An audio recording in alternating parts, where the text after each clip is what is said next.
Hi, my name's Charlotte Connor and I work as a Sustainability Manager at the University of Wolverhampton. We're here at the Walsall Campus today. We have Vital Energy with us and the team from Estates and Facilities because we are delivering a decarbonisation project on site.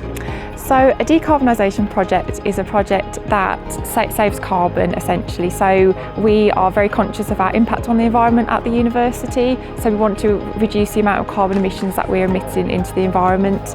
And something that emits a lot of carbon is our gas-fired heating and our gas-fired boilers.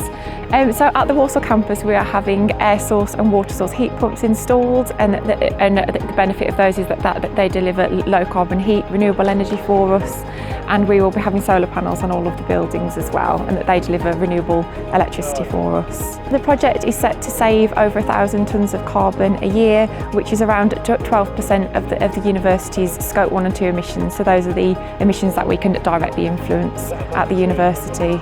So as part of the scheme we will be having a living lab on the campus, and that is a way for researchers, students and academics to basically analyse the benefits of the scheme and to see how effective these new technologies are. So the project is due to be finished in the spring 2026. So there's been a lot of work going on behind the scenes and now we're on site and we're due to be finished by spring 2026.